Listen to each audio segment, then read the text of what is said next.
We talked to 47 senior talent and learning leaders across North America, Europe, Asia Pacific, India, Middle East, Australia, and New Zealand. So it truly was a global survey. There were three major groups of factors. The first was a shift in markets. The second was in operations, and the third was in the workforce. So in terms of markets, some markets, as we saw, just dried up. Others saw huge demand spikes, and then other orgs were kind of in a mixed environment. They had multiple models, multiple markets, and they were trying to reprioritize.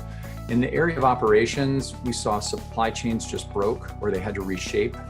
And then the last area was the shift in the workforce itself. Remote work, families being quarantined together, or individuals who lived alone becoming isolated. So it created all these stressors, and just generally safety and wellness of workers, particularly essential workers.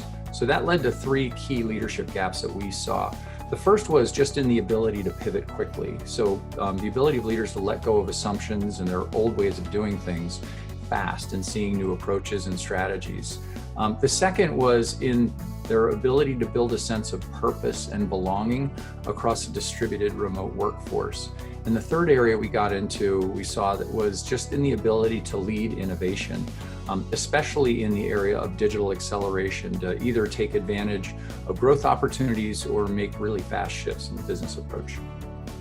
Yeah, the three areas that we found in this study, the first one was in the area of leading through uncertainty. So leaders who are good at this aren't derailed by ambiguity. They can process and adapt quickly to shifting dynamics. And there were two capabilities that sat in this pillar.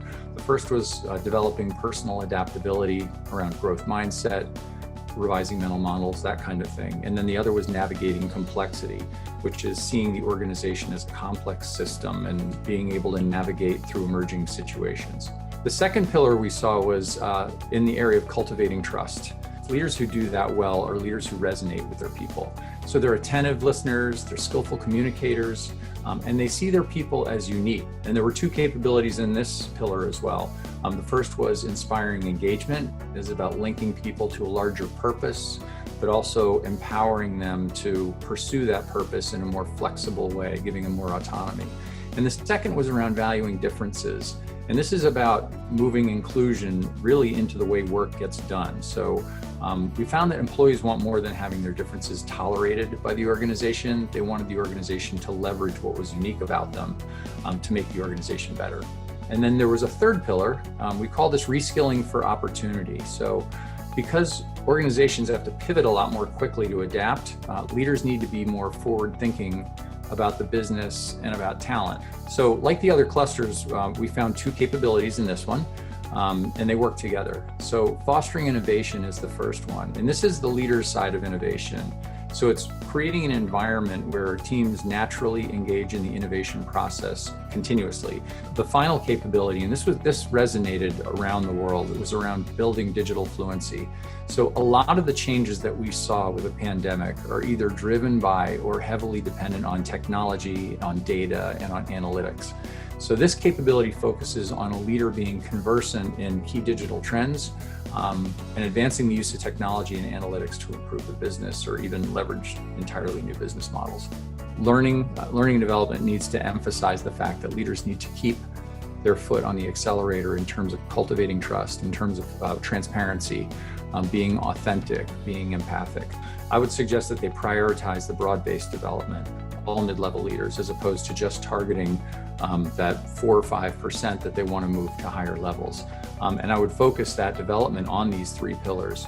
One of the things too is paying particular attention to new to role leader of leaders. So those second level managers that are just coming into that, so you can establish the right leadership culture for that level in this new environment. Teach them to model the way from the start.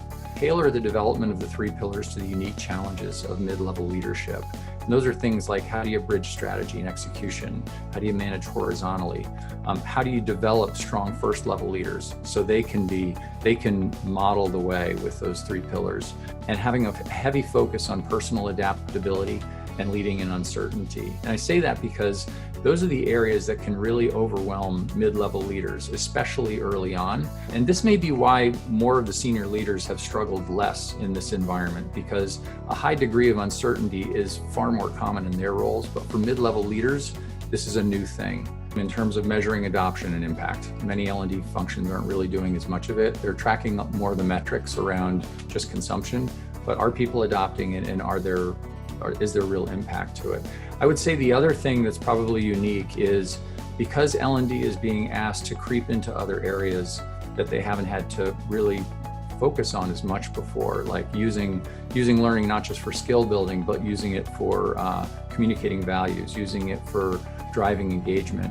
Because of that, you want to measure reach and scale. There's a lot of flexibility that the business is allowing L&D right now. So L&D leaders can't be bashful. We need to move quickly. We need to propose new ideas. We need to try new approaches, like climb through that window of opportunity that we have right now.